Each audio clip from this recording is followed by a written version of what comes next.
Welcome to Sinister Stories from the Shadows. Once you hear these stories, the darkness will never feel the same again. Story 1. The Hound in the Wall. The dog came home in October, the month the light in the Croft house turned thin, and the wind learned the names of the trees. He was a shelter mutt with a chestnut coat and a black blaze down his muzzle. Timid at first, then devoted in that breathless way dogs are.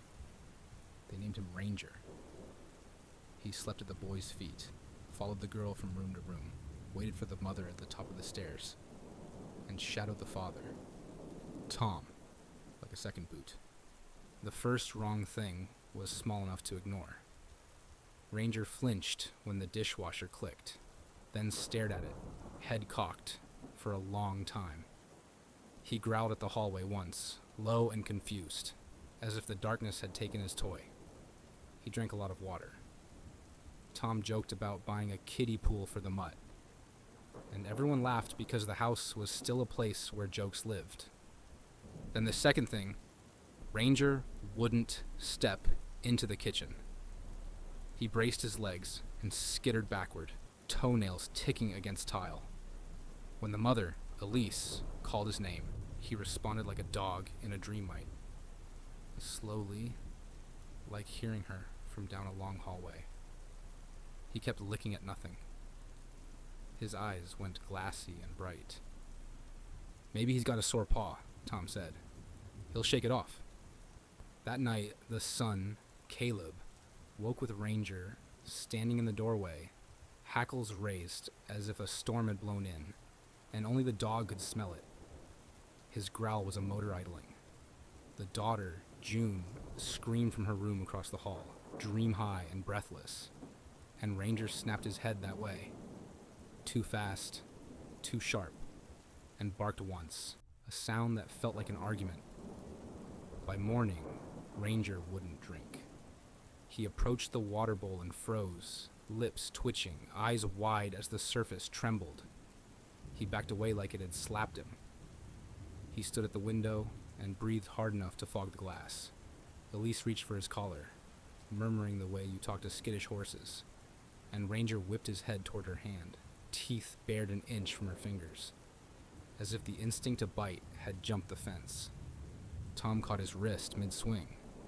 He hadn't realized he'd raised it, then hit his own startle with a laugh that didn't have much to stand on. "Okay, buddy," he said to the dog. "Okay." The vet couldn't see them until the next day. There were forms, a wait list, a busy tone that kept getting busier. Elise Googled symptoms and closed the laptop so hard it snapped at her. Hydrophobia, a word that felt like it had teeth. "Don't be ridiculous," Tom said too quickly. "He's vaccinated."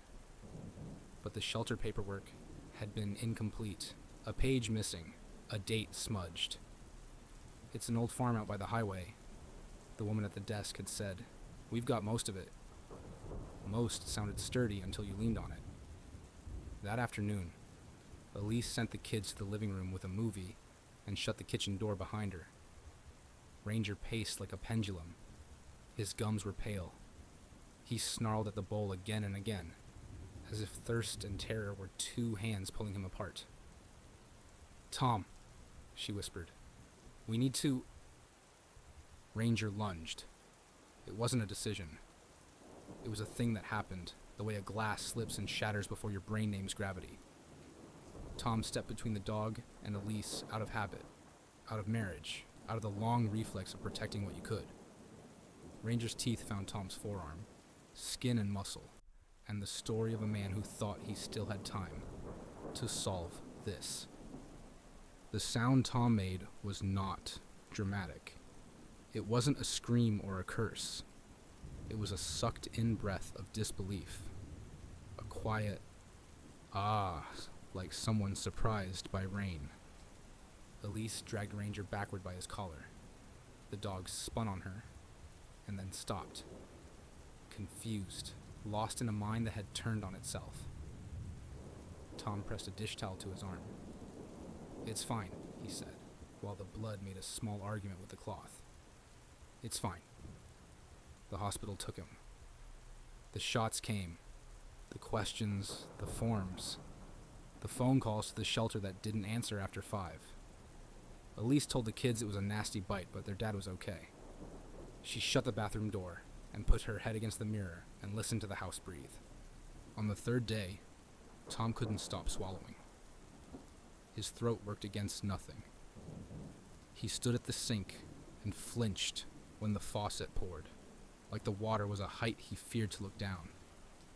He turned on the tap and turned it off and turned it on again, a ritual that didn't learn.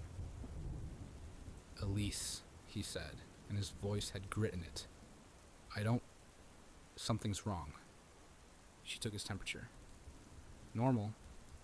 She touched his forehead, his cheek, like maybe she could feel a sickness under the skin, the way dancers feel music in the floorboards. He jerked at her hand, then winced at himself. He apologized, without finishing the word.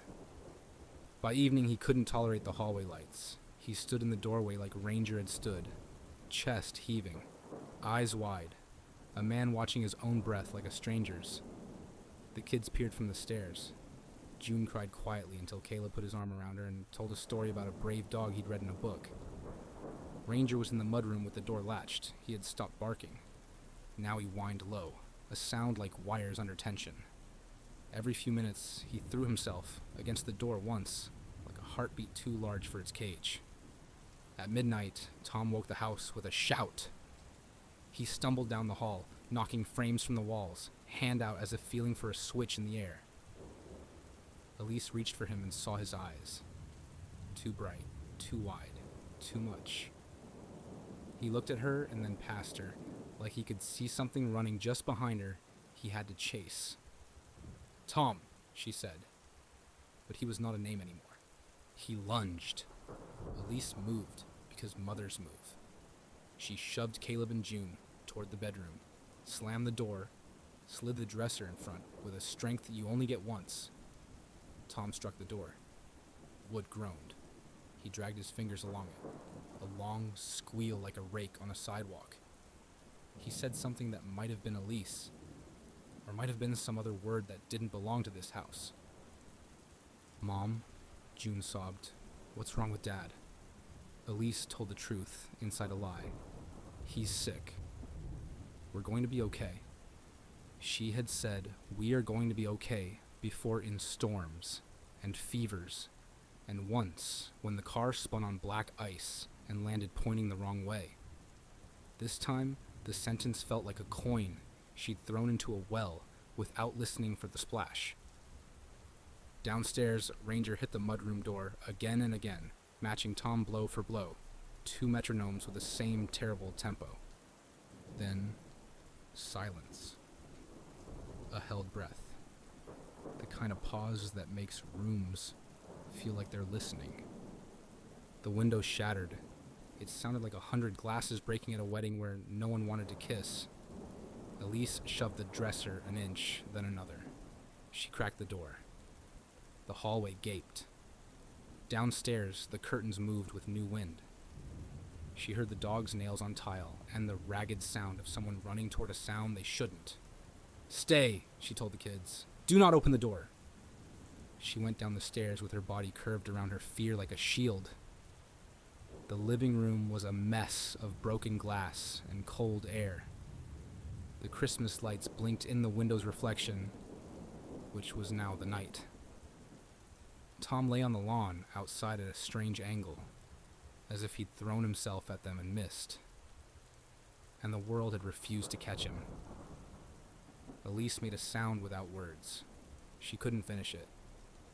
Her mouth became a thing that only breathed.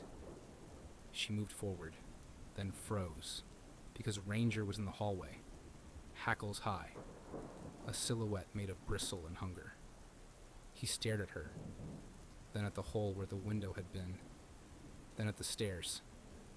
"Ranger," she said, and her voice came out steady, like a teacher's. "Ranger, stay." The dog shivered like a wire. He took one step toward the stairs.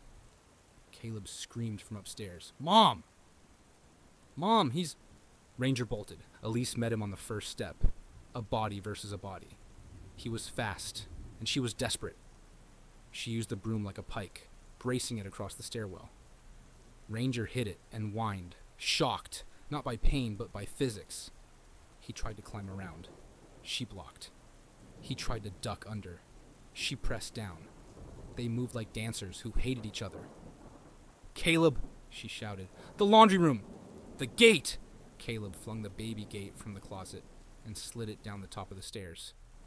He and June held it like a drawbridge. Elise pushed Ranger back one step, then another, her arms numb from the strength she didn't know she owned. "Basement!" Elise yelled. "Caleb, open the door!" He ran. The basement door yawned. A dark mouth. Elise backed down the stairs, letting Ranger come forward just enough to see behind her. The dog hesitated, confused by the shift in the map. Elise slammed the gate of the stairs. "Go!" she shouted. And then she moved like a trapdoor, sidestepping as Ranger lunged. He flew past her, momentum doing what love couldn't. He skidded on the basement concrete, legs splaying, crashed into the workbench. Elise leapt after him, slammed the basement door, slid the deadbolt. She leaned against it, shaking so hard the paint seemed to vibrate. From the other side came a sound that used to be a bark and was now a machine grinding in the dark. Upstairs, Caleb and June cried in the hall, bodies pressed together like two halves of a word that meant family. Elise climbed to them on bad legs and folded all three of them into a shape the house remembered. The police came. The ambulance took Tom away under a sheet that did not argue. Neighbors watched from their porches, lit by televisions and fear. Elise answered questions with a voice that belonged on instructional tapes. She said the word rabies, and the officer wrote it down without looking at her face. In the basement, Ranger paced the circle of the single dangling bulb. He drank nothing. He watched the door like a student of doors. They brought a cage, heavy and ugly and correct. They slid it in with poles and care. And a silence that meant they knew this was a sentence for everyone. "Quarantine," the animal control officer said. "Observation." He didn't say the rest. He didn't have to. At night, the cage made tiny sounds. A paw shifting, a breath, a sigh that might have been a dream. Elise slept on the couch with the children in a tangle around her, the TV murmuring a cartoon the way a parent hums, even after the baby's asleep. The basement door was locked. The windows were patched. The blue mug sat on the counter, washed, turned upside down to dry. A small sky caught in its curve. In the morning, the house looked like a place a family lived. The light tried the walls and found ways to forgive them.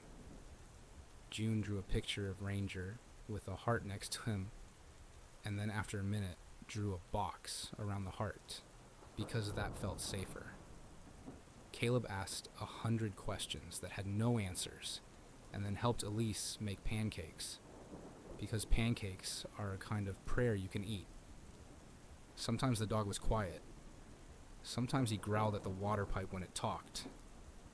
Sometimes he pressed his nose to the bars and breathed the smells of the house. He could no longer enter.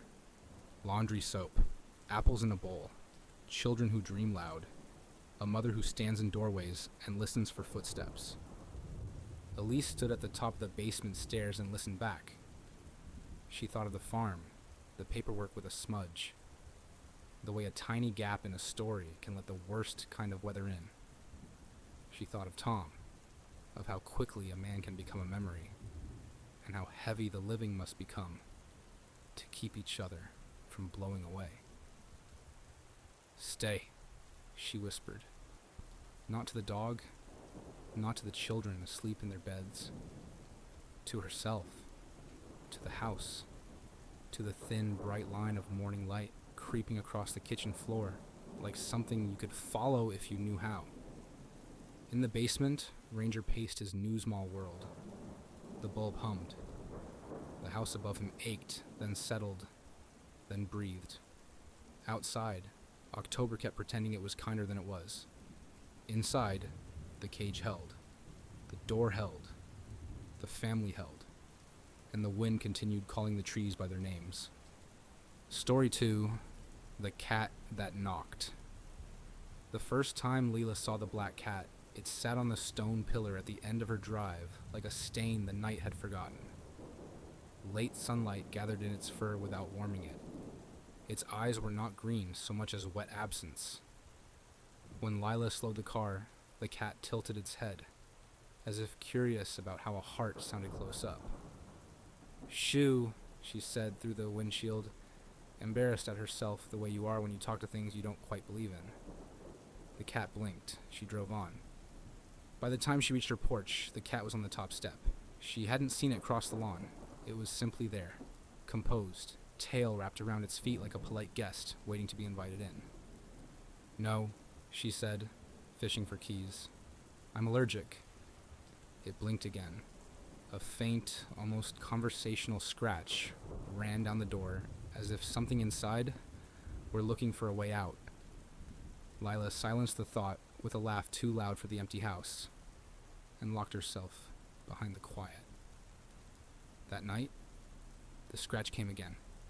Lighter, then firmer, like a fingernail testing a new violin. She lay in bed and listened to it thread itself through the walls.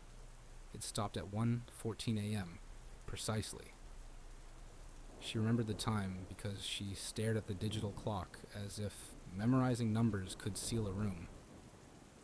In the morning, the cat sat on the porch rail, studying her like a librarian who recognizes a returned book. It followed her to the curb, tail high, and watched her drive away. At the cafe, she told Mira, the barista, about it with a grin. She hoped read as urban witchy, not ridiculous. "Old houses collect strays," Mira said, tamping espresso. "Be careful, though. Black cats pick their people, not the other way around." Lila rolled her eyes. "Let's hope it picks a neighbor." The scratching came every night for a week. Not frantic, patient. Sometimes a second sound accompanied it, soft, nearly wet, the whisper of fur or fabric sliding over wood. Lila left a saucer of milk outside, as a truce she didn't believe in, and found it untouched in the morning. The milk skimmed with a thin skin that resembled sleep. She began dreaming about water. Not oceans, basins and bowls. In each dream, something invisible lowered a cup into a dark pool and lifted it glistening into the air, and Lila felt the thinnest tug at her chest, the way hair pulls when you take out a braid. By the 8th night, the cat had learned the sound of her footsteps on the stairs. The scratching began before she reached the door, light and eager. "Fine," she said, heartbeat arguing. "You win." She opened the door. The cat did not dart inside, like a typical creature with hunger and poor manners.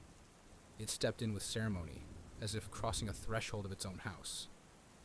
It looked around, at the hallway photos, the leaning coat rack, the rug she'd bought because someone online called it moody. And then it looked at her, and the pupils seemed to grow and grow until her face appeared in them twice, small and wavering.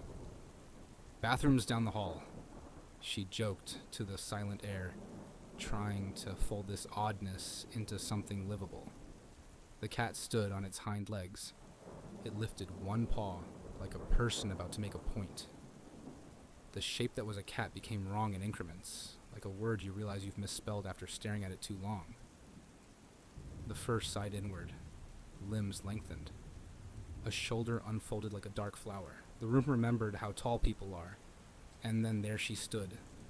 A woman in black, clothes the color of thunderstorms and old velvet. Hair knotted into a mass that defied the category of bun. The only thing that stayed the same were the eyes, which didn't blink often enough. "There," the woman said, as if completing a chore. "Hello, Lila." Lila stepped back and knocked her hip on the console table. "I don't know you," she managed, though something in her bones muttered that the voice knew her longer than her name did. "You know what I am," the woman said, and smiled in a way that made Lila think of a mouthful of needles. "That's enough." Lila looked at the open door, at the night that had seemed so clean, A moment ago. Behind the woman's shoulder, the house bent inward. The walls leaned like listeners.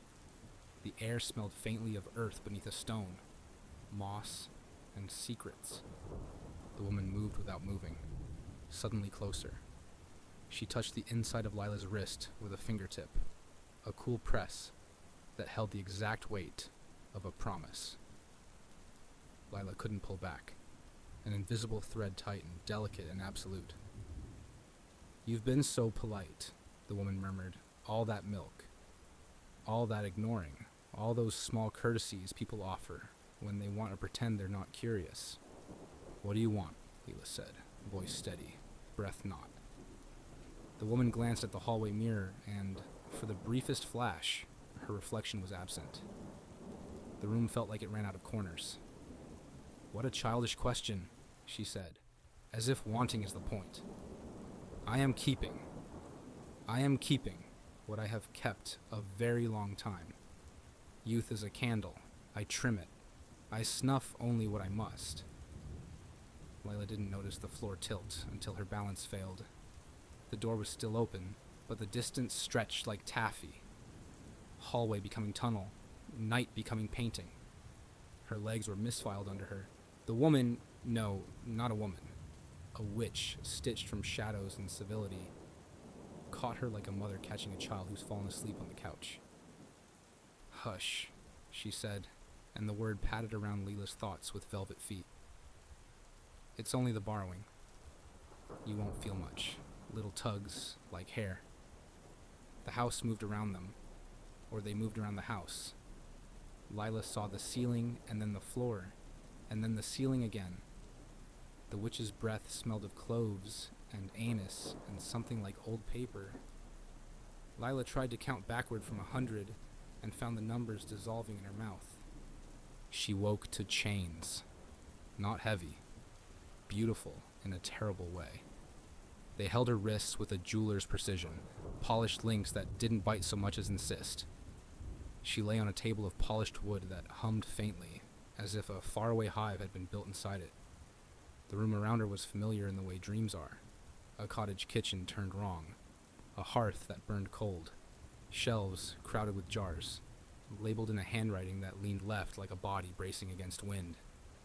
A cat sat on the mantel, tail sweeping dust from an old clock. When it blinked, the clock skipped a second. It never got back. "Good morning," said the witch from somewhere behind Lila's head. "Or evening.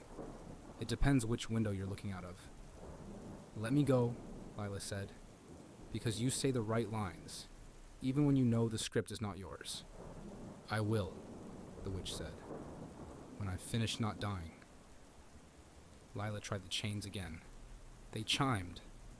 The sound made her teeth ache. The witch circled into view, dragging a finger along a row of little glass bottles. They held strange things in calm suspensions. The wing of a moth that had chosen pearls instead of dust.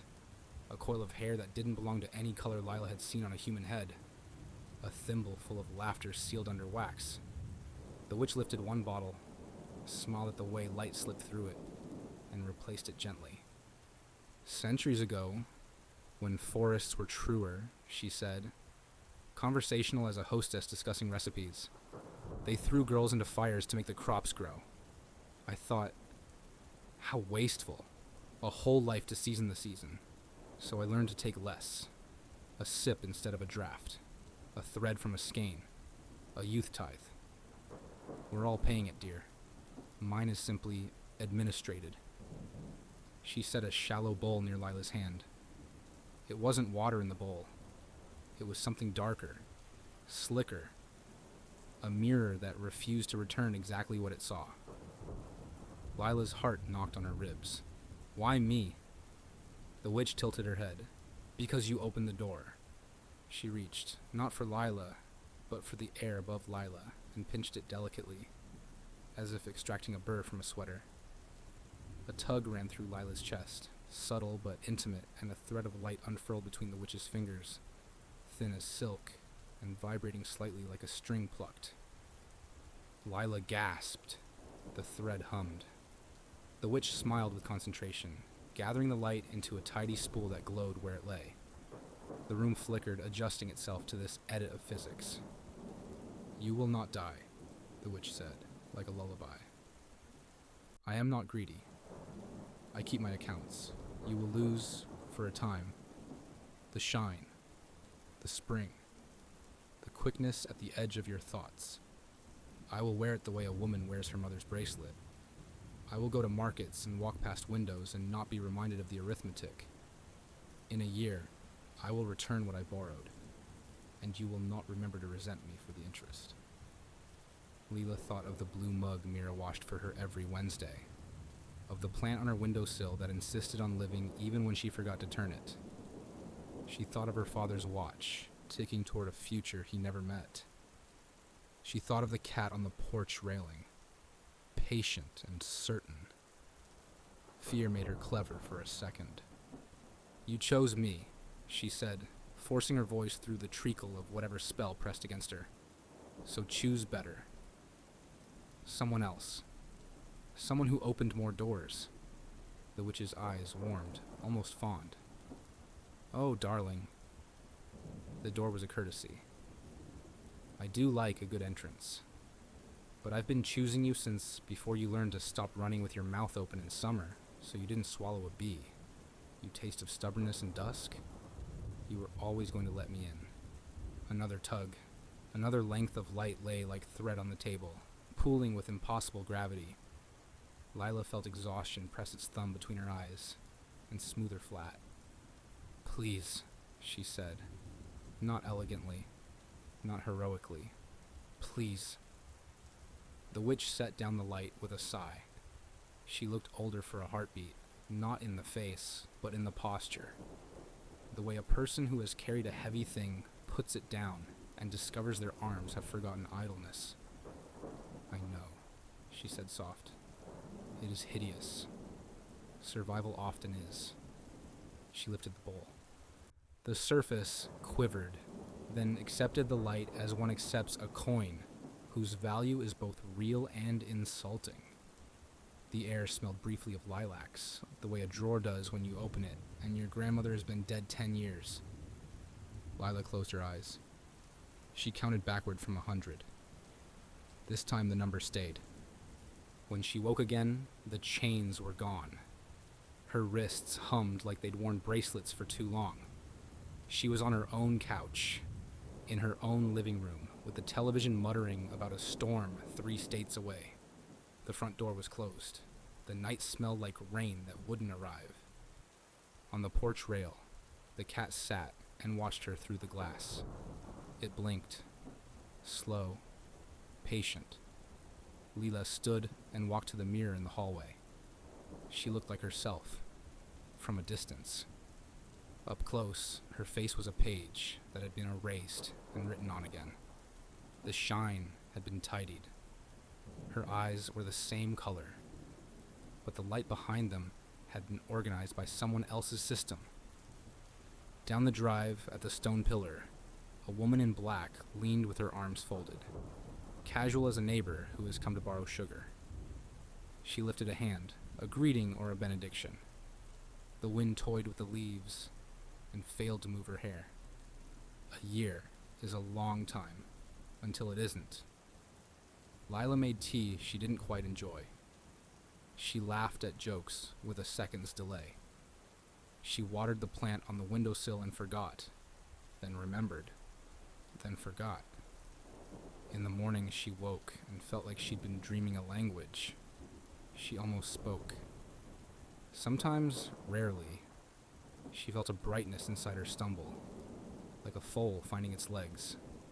It scared her and thrilled her and made her cry at advertisements. The cat scratched at the door once a month, not begging, not warning, keeping time. On the 12th scratch, as the clock blinked 1:14 like an omen fulfilled, Lila opened the door without ceremony. The cat stepped in with ceremony. The woman unfolded. Her eyes were the same as they had been. Patient, pleased, unnervingly empty of malice. "I keep my accounts," she said, as if no time passed, as if a year were a polite pause between phrases. What I borrow, I return. She reached into the air above Lila's chest and flicked, not a tug this time, but a release, as if untying a bow. Something eased in Lila, a spring uncoiled. A window opened. "See?" the witch murmured. "No harm done." Lila laughed, sharp and astonished, and full of something that wasn't quite relief. "That isn't true," she said, and her voice was her own again. "Harm was done." The witch inclined her head. "Of course. That is how keeping works." She turned toward the door. The cat leapt neatly onto the threshold, already shrinking, already forgetting the shape of a woman. Lila watched the transformation the way you watch a storm. Compelled, helpless, secretly grateful you get to name it from a distance. "Will you come back?" Lila asked, because she wanted the promise and the terror of an answer. The witch looked over her shoulder. Her smile was small and polite and terrifying. "You will open the door," she said. "That is what you do." After she left, the house seemed to exhale. Lila stood in the hallway with her hand on her chest, feeling the light inside her settle like dust caught by a window. She didn't pick up the blue mug. She walked out onto the porch and sat on the rail where the cat had sat, legs dangling, palms flat on the wood, warming under the slow, stubborn rise of morning. She had a year's worth of days ahead of her, stacked like plates. She would make tea that tasted good again. She would learn to run with her mouth open in summer and not swallow bees. She would practice keeping her own way, with less arithmetic and more vows. Inside, the clock skipped no seconds. Outside, the wind learned her name.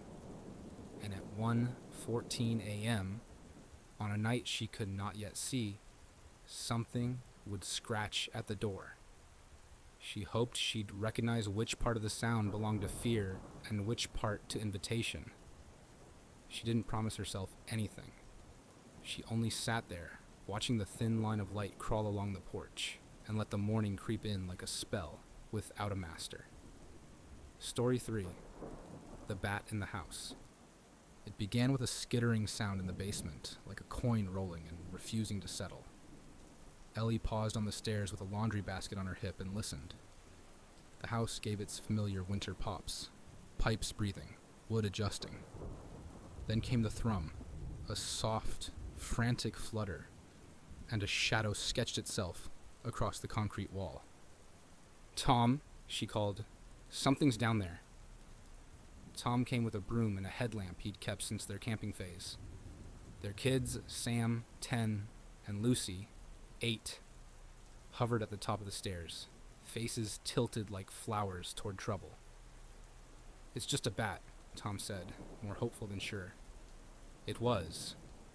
It clung to the cinder block near the boiler, a small dark comma against the wall, then let go and wrote panic in the air. The headlamp punched a ring around it. The bat threw itself at the light, then away, finding the shape of the room with its own invisible map. They opened the basement bulkhead door and killed the lamp. "Lights out. Path open," Tom said, whispering the way humans do around creatures that look like darkness with bones. They waited. The bat didn't find the cold seam of night. It rode the dark instead, a tired, relentless circle. The house breathed again. The boiler clicked. Lucy asked if bats got dizzy. No one knew. When they finally closed the bulkhead against the cold, the bat was still with them, pinned to the underside of the ductwork like a shrug. "We'll try again tomorrow," Tom said. They shut the basement door. Ellie slid the deadbolt. It should have ended there, trouble boxed where trouble belonged. But later, after dishes and a board game whose rules Lucy kept improving, after bedtime negotiations and a story that grew 2 dragons and a sandwich, Ellie went back to the kitchen for a glass of water and saw the bat skimming past the hallway, all inky wings and whisper, gliding into the living room like a guest who knew the house better than she did. "The door's closed," she said, aloud to nobody. The basement door was latched, deadbolt across. Tom came at the sound of her voice. He ducked as the bat turned the corner over his head, a flicker of shadow that made him curse, laugh, and stumble in one breath. "Okay," he said, broom at the ready. "We trap it." They moved through the house with a strange choreography. Windows cracked for a path, lights off where they could be. The kids shepherded into Sam's room with instructions to be brave by being boring. Ellie and Tom herded the bat with caution and apologies. It vanished from rooms and reappeared where it should not be able to go, slipping through the seams of the house like a rumor. Finally, it dove into the guest room. Tom slammed the door.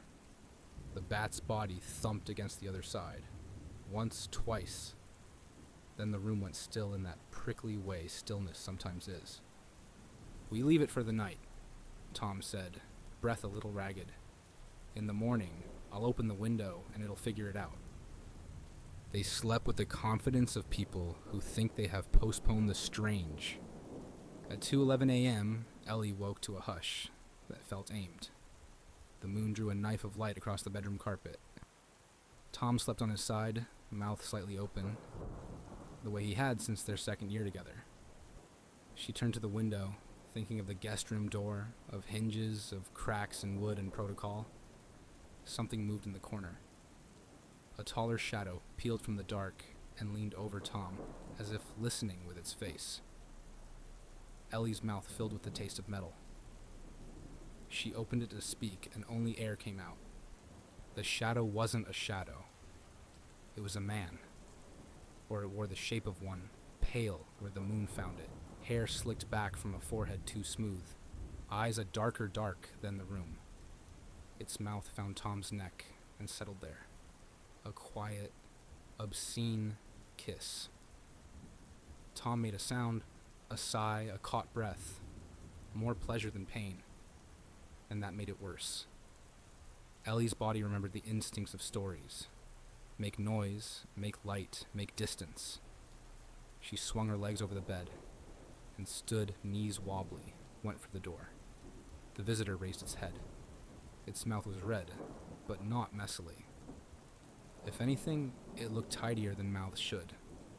It smiled at her, polite, as if caught borrowing sugar. "Stop," Ellie tried. It came out as an exhale shaped like a word. The thing blinked once. Slow. Tom's eyes opened. For an instant, they found Ellie clear and confused. Then something like sleep moved through them and took up residence. "Ellie," he said, voice backlit. He sat up, swung his feet to the floor with the same old clumsy grace, and took 2 steps toward her. She reached for the doorknob. He was faster. His hand closed around her wrist. Not hard, not rough, simply certain. And he turned her gently toward him.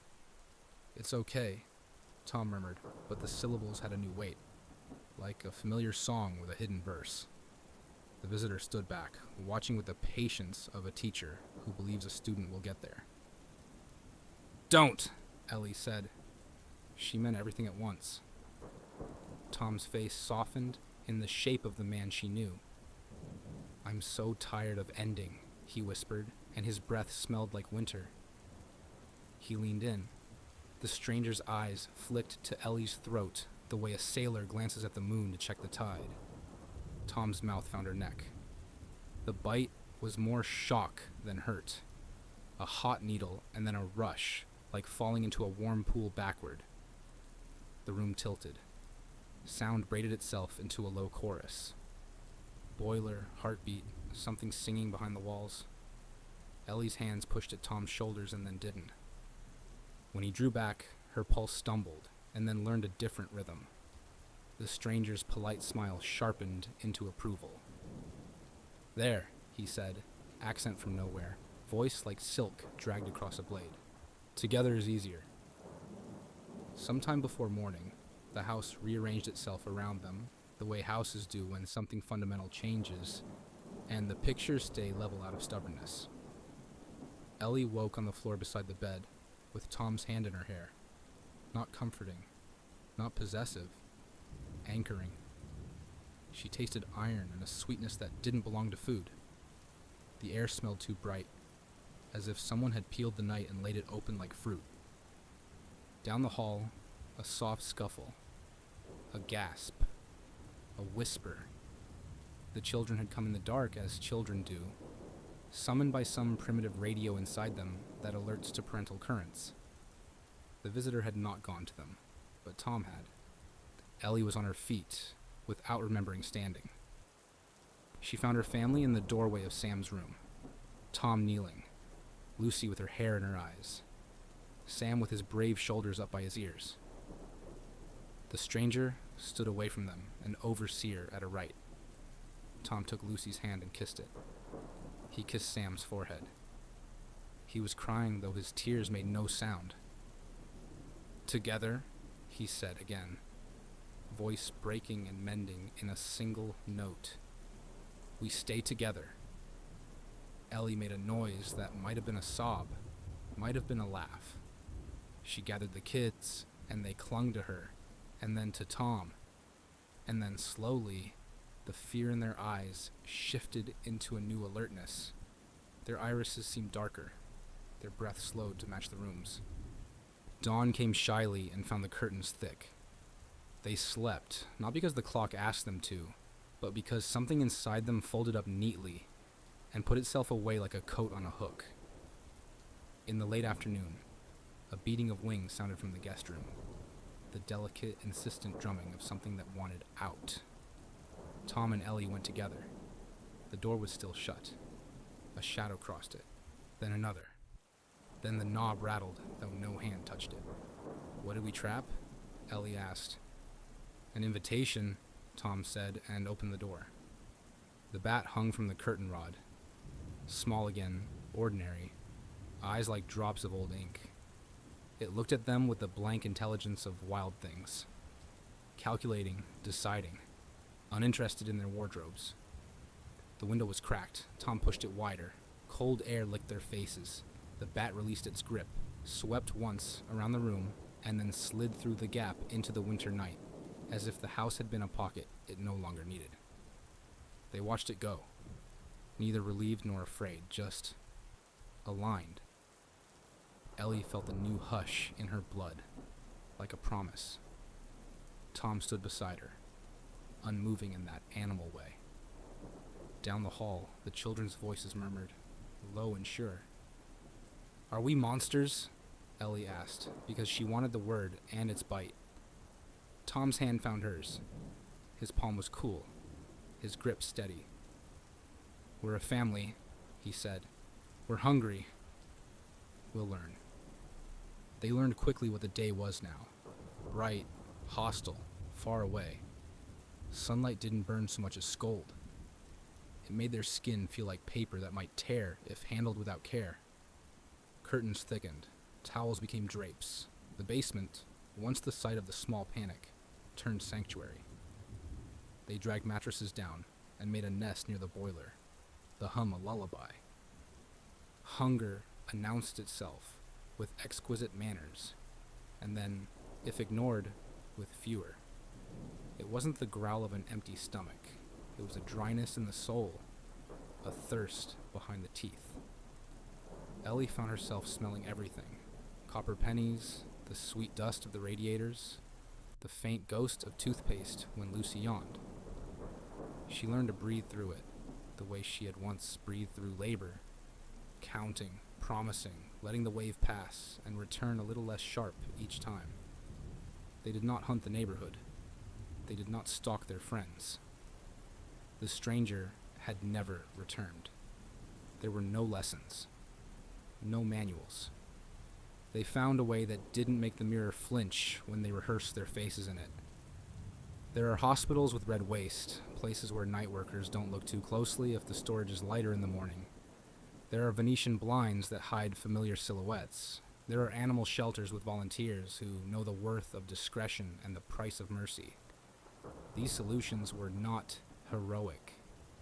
They were clumsy and human and enough.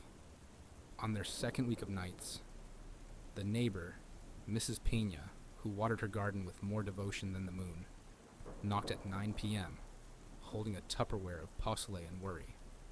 Ellie waited in the shadow of the doorway. "We're on a new schedule," she said, apologizing without explaining. "Tom's working nights."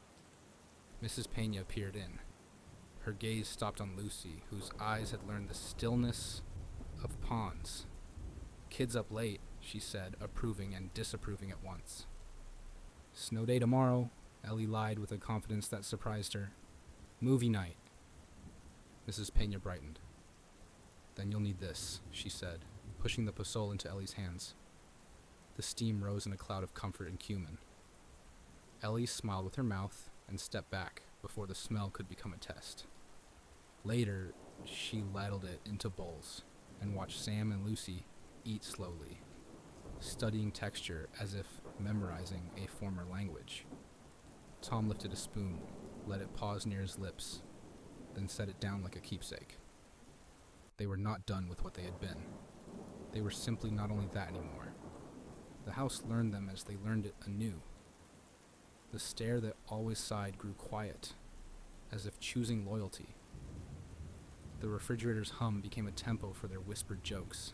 They played Listen, a game where each of them had to name 3 distant sounds: a late train, a raccoon in the trash at the corner, a couple arguing 2 blocks away about whether to keep the table. They promised not to use what they heard. They kept small, fierce promises like that. Ellie took the kids walking through the sleeping neighborhood. Their steps matched to the hush of their new pulse. She taught them to keep their eyes low if another shape moved down the sidewalk, to nod and pass, to be the most forgettable version of themselves in public, and the truest version in the kitchen. Lucy wanted to fly. She stood on the back steps and held her arms out like a little saint who had chosen wings over halos. "It takes time," Tom said, and his voice carried knowledge he hadn't had to learn. "It takes not wanting it too much." "What if I want it exactly enough?" Lucy asked, because that was how she asked everything. "Then you will," Ellie said, "and then you must land every time I tell you." Lucy nodded, solemn. The next night, Ellie woke to the soft thwop of small feet on the roof, and the whisper of a giggle. "Land," she called through the attic vent, and Lucy did. Proud, obedient, shining in a way that made Ellie remember what joy looked like when it had knees. Sam read old myths and new science with equal appetite. He wrote lists, rules, contingencies, questions. Do we get colds? So far, no. Do mirrors tell the truth? Sometimes, if asked politely. What happens if we move? We will carry the dark with us and leave the dark here for the next family not to find. He taped a hand-drawn sign to the basement door. "Day room. Keep out." It made all of them laugh, then none of them. A month after the first night, Father O'Leary from the church up the hill knocked on a Saturday mid-afternoon when the world was thick with sun. Ellie watched from the top of the stairs, wrapped in Tom's coat. The priest's knock was both gentle and confident, the way you tap on wood you think you own. Tom opened the door 2 inches, the chain still set. "Father." "Thomas," Father O'Leary said, peering like concern gives permission. "Haven't seen you at Mass." "Thought I'd check on the little ones." "They're napping," Tom said. He kept his face in the shadow and felt theatrical for it. He also felt safe. "May I come in?" the priest asked, a question that felt like a test.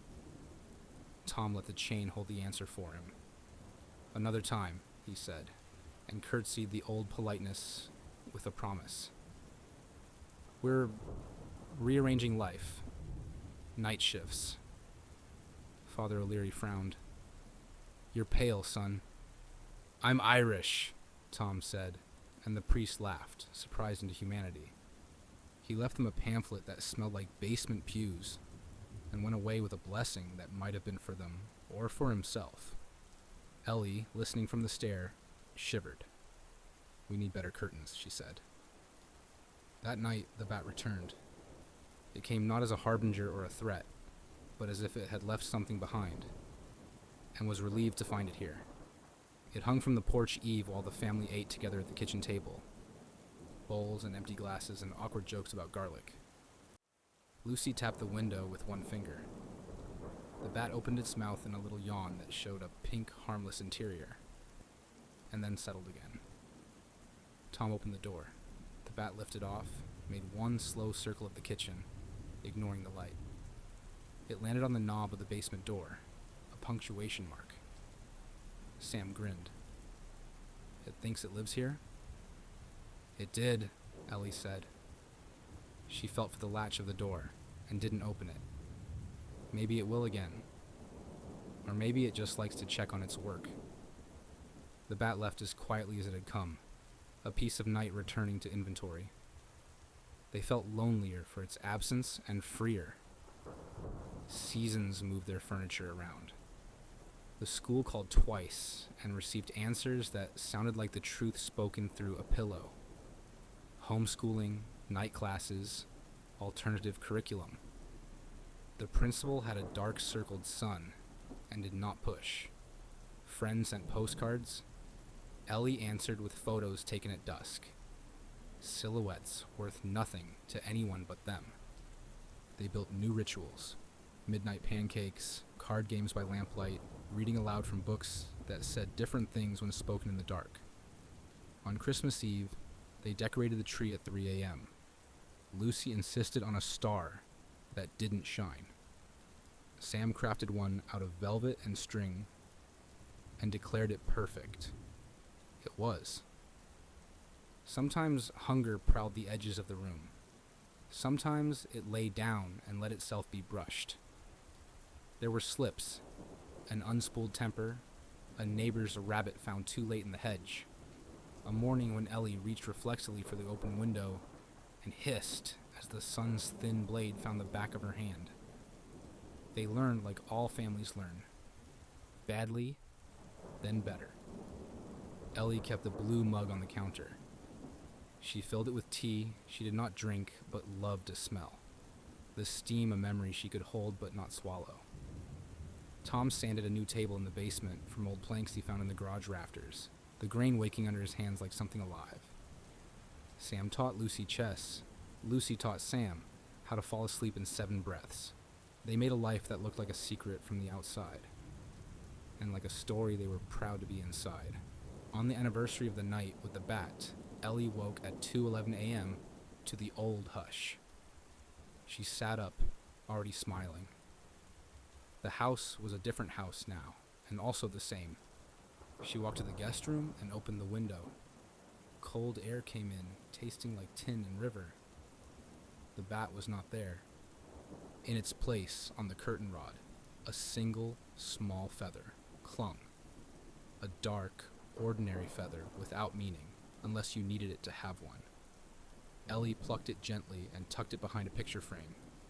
She returned to bed and lay on her side, facing Tom. His hand found hers without either of them waking all the way.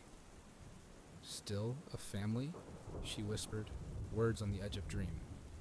"Always," he whispered back. Outside, something winged cut the night. Maybe a bat, maybe another kind of messenger. Inside, the radiators hissed that same old secret, and the boiler kept the house warm, and the basement door stayed locked out of habit and memory more than fear. The clock, always skeptical, always faithful, ticked, and the room breathed with it. When sleep took them, it was the easy kind. The kind you get after a long walk home. The bat, whatever bat, flew towards some other Eve. The stranger never returned. The family stayed. And the night, having chosen them and been chosen back, held. Story 4. The Crow's Song. It began on a Wednesday, the kind of day that burns itself into memory precisely because nothing about it should. Ezra left the hardware store with a bag of screws and a new tape measure, walked to his truck, and heard a note of music that wasn't music at all. 3 beats, then 1, then a long hold that felt like a held breath. A crow sat on the telephone line above the lot, black as ink spilled on daylight. Its beak opened and closed with the precision of a metronome. It looked right at him when it called. Yeah, Ezra said, half smiling, and turned the ignition.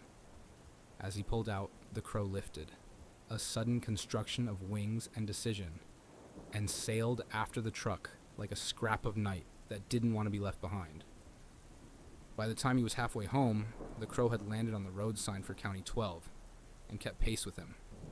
Fly, perch, watch, sing. Ezra rolled down the window. Go on, he said. Find a field. The crow sang again, 3 notes, then 1, then the long, thin thread of a high sound that set his teeth on edge. It felt less like birdsong and more like someone gently dragging a fingernail along a glass. He turned the radio up. The crow grew louder. He told himself it would leave. Birds leave. That's their whole profession. But it didn't. It was there when he unloaded his truck. On the mailbox, then on the fence post, then on the top bar of the gate, as if it owned the deed. It followed him to the porch and watched him unlock a door he'd locked 1,000 times. When he stepped inside, its voice carried through the wood, and the insulation, and his attempt at ignoring. 3 notes, 1, hold. Somebody's pet, he told himself, and laughed at the ridiculousness of the sentence. He closed the blinds. The crow sang. He turned on the TV. The crow's call filled the spaces between commercials and dialogue like mortar between bricks. When the day finally ended, he slept badly. He dreamed of alphabet letters made of black feathers, spelling words he couldn't read. He woke with the sound in his ear. Outside, the crow sat on the power line again. Beak pointed toward the sky as if announcing the weather. Ezra cupped his hands and shouted, "Go!" It did not go. He told people because you tell people small, strange things as a joke before they grow into large truths that make your voice sound wrong. At the diner, he said, "Bird won't leave me alone." The waitress smiled the practiced smile of a person who has heard everything once. "You must be tasty," she said. At the hardware store, he told Dale, "Crow's following me." Dale, who sold roofing nails and advice with equal confidence, said, "Crows are smart. Maybe it thinks you're a vending machine." Ezra laughed with them. He kept the laughter ready like a polite napkin. On Friday, he went to the lake to get away from the sound of his own house. The crow came along, wing beats low and patient. It landed on the arm of the bench he sat on and stared at the water, as if critiquing his choice. It sang. "Do you hear that?" Ezra asked a couple walking by. "This crow's been at me 3 days." The couple glanced up, shrugged as if he'd pointed out a cloud, and kept walking. The crow cocked its head, amused. By Sunday, the singing had become a rope that tied his thoughts together, whether he wanted them tied or not. He went to church, hoping for a respite. The organ swelled. The crow sang louder. When the congregation spoke the creed in unison, he heard it under the words, as if the bird had found a way to get inside the printing press that made the hymnals. After the service, he grabbed Pastor Helen's sleeve. "There's a crow," he said. "It's following me." She searched his face for a confession that wasn't coming. "Crows can be attentive," she said carefully. "You might be projecting." "I'm not a theater," he said, sharper than he intended. "It's there."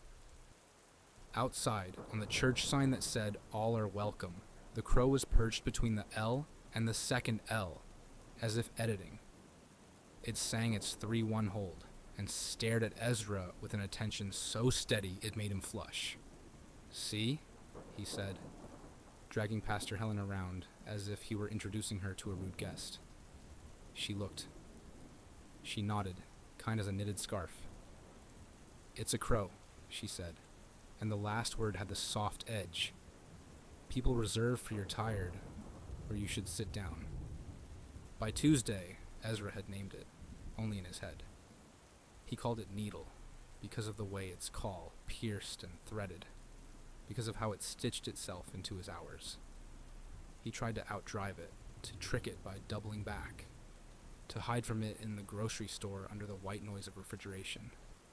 Needle perched on the letters of the reduced for quick sale sign, and sang until he left his cart in the aisle and walked out without paying.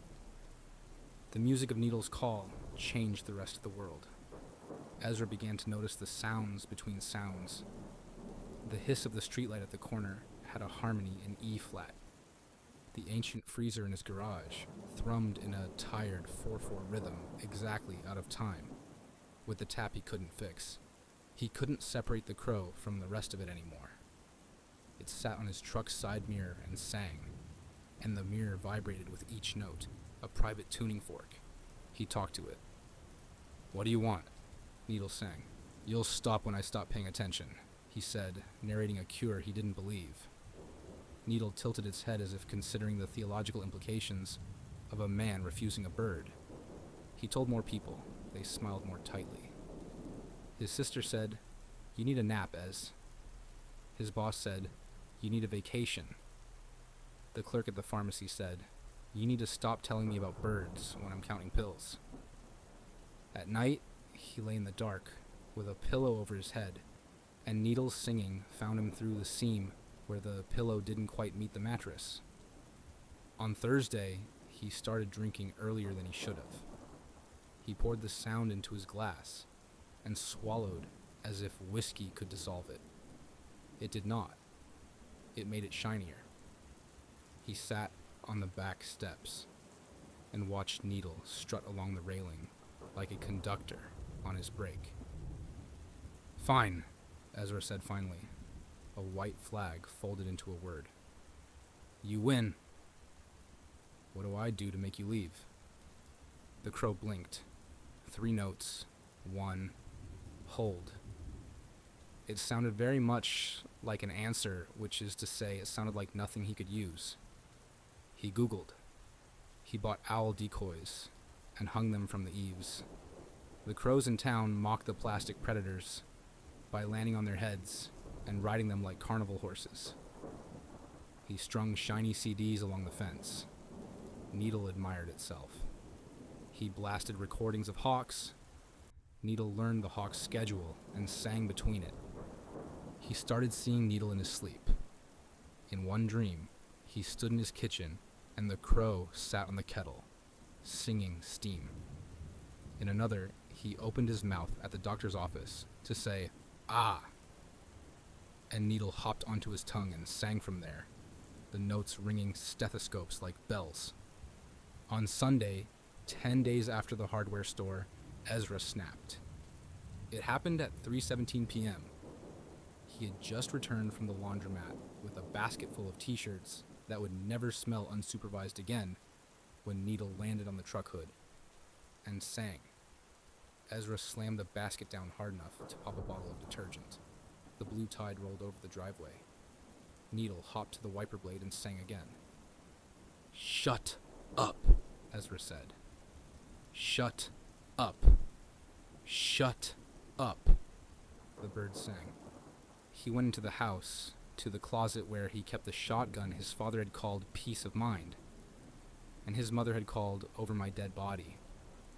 He hadn't touched it in a year. It was clean in a way that made him suspicious of himself. He loaded it with hands that remembered without asking permission. Outside, Needle lifted to the line and waited as if posing for a portrait. Ezra stood in the middle of the street because the yard felt too private, and the sidewalk felt too civilized, and the street felt appropriate to what he'd become. "Do you hear it?" he shouted to no one and everyone. A boy on a bicycle coasted to a stop half a block away, one sneaker dragging the pavement in a long, shoelaced sigh. "Mister," the boy said cautiously. "Do you hear it?" Ezra asked him, the question nudged into plea by panic. Needle sang. The boy flinched, then shook his head the way people do when they don't want your weather. Ezra raised the shotgun. The world became very particular. Dust motes hung in the sun like a galaxy. A woman on a porch put her hand to her mouth. A dog barked in C minor. Needle sang its 3-1 hold, and Ezra, who had been a child once and knew how to throw rocks and not hit his friend, squeezed the trigger with the certainty that this, finally, would change something. The blast shattered the afternoon. It also shattered the streetlight's glass, and a piece of his neighbor's decorative windmill. Needle took to the air as if teleported. Sirens happened faster than he thought they could. He stood with the gun dangling from his hand and watched the crow draw a black line across the sky and land on the church sign again. Between the A and the L this time. It sang. He laughed, which frightened him because it sounded like someone else had borrowed his throat. "Sir," said the first officer, breathless with duty, "put the weapon down." "It's a crow," Ezra said to him, thinking if he could make just one person say yes, he could climb back up the ladder into the day. "It's stalking me." "Put the weapon down," the officer repeated, his eyes doing math with Ezra's face. Ezra put it down. He did not want to be shot any more than he wanted to be sung to. They handcuffed him gently, which felt worse than roughness. He tried to explain as they steered him toward the cruiser. "It sings. All the time. It's following me." The officer nodded with the grim concentration of someone driving a very long truck through a very narrow alley. "We'll get you somewhere quiet," he said. They did. The quiet clanged. White walls are loud when your head is full. The state hospital, the signs called it a behavioral health center, but everyone older than 40 called it what it always had been. Smelled like lemon disinfectant and tired paper. A doctor with kind hair asked him questions with a pencil. "Do you hear the crow now?" Ezra started to say no out of habit, then stopped. He cocked his head. He could hear it. Maybe not the bird itself.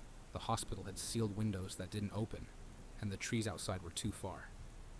But the sound. A memory of the sound. Or the sound the building made when it breathed. 3 notes. 1. Hold.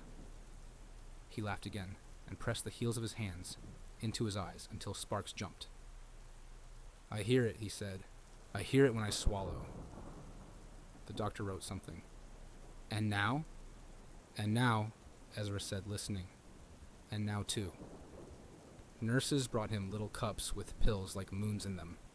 He took them without argument because argument required an energy the crow had already spent. In the night, the fluorescent hum above his bed harmonized with the crow's line until the two were indistinguishable, and he wondered if maybe he had been born in the wrong key. Visitors came and didn't. His sister cried in the hallway and went away. Pastor Helen sent a card with a picture of a dove and a verse about rest. It made him angry in a way that surprised him, and then it made him tired. Dale from the hardware store brought a crossword book and said, "We're all just trying to fix things, huh?" Needle threading the joke through a throat that didn't think it was funny. Through it all, Ezra mumbled. He didn't mean to. The words leaked. About the crow, about the way its call had found the cracks in his life like ivy, about needles and music and streets that had never been quiet enough. The nurses called it perseveration in the way professionals box things up so they can carry them. He called it the only song he knew. Sometimes he sat under the small rectangle of window in the day room and watched a slice of sky perform its daily dumb miracle, from gray to blue to black. Sometimes a real crow shot across that rectangle like a punctuation mark. He'd sit up, heart thrumming. The other patients would look up out of sympathy or curiosity, or because his movement was contagious. The crow never landed. The sound never stopped. On a Tuesday in late spring, a new nurse brought him tea because he'd been good at swallowing the moons. She said, "You mutter like my grandfather did about the trains," and Ezra felt briefly, mercifully translated. "I'll put you by the window at night," she said, "so you can hear the choir." He chuckled at that, mirthless and grateful. He made a friend, Lydia, who believed that the vending machine was sending her coded love letters in the snack names, and who laughed with her whole head. She asked him once, "If you could tell the crow one thing, what would you tell it?" He thought about it longer than he'd expected to. "That it picked the wrong person," he said finally. "That I was an easy melody. That it should have chosen someone who'd sing back better." Lydia nodded as if this solved something, and bought him a bag of pretzels to celebrate. At night, Ezra lay in the narrow bed and listened to the sound he'd learned to call Needle, even though he was trying to forget names. It threaded through the vents and the hall, and the careful whispers of overworked people doing necessary work. It lived in his jaw and in the places behind his eyes. He thought sometimes of silence as a room he'd once lived in and lost the key to. When sleep came, it was worn thin by effort. When he woke, the sound was there, loyal, relentless. He mumbled about the crow to anyone near enough to hear, and to no one at all when he was alone. And sometimes his words turned to singing without melody, a kind of human echo of the bird that had followed him so faithfully. If anyone asked him how long it had been now, he'd say the unhelpful truth. Since a Wednesday. If anyone asked him whether he still believed the crow was stalking him, he'd say the more unhelpful truth. It doesn't matter who's following whom. He pressed his palm to the cool glass of the window at dusk and felt the building hum through his bones. 3 notes. 1. Hold. Out there, over the parking lot and the small rusted swings, and the half-dead maple, a crow crossed, black on blue, and didn't look down. Ezra smiled. It was not joy. It was recognition. He kept mumbling about the crow, because language is a kind of nest, and this was the one he knew how to build. And the crow, whether real or remembered, kept singing.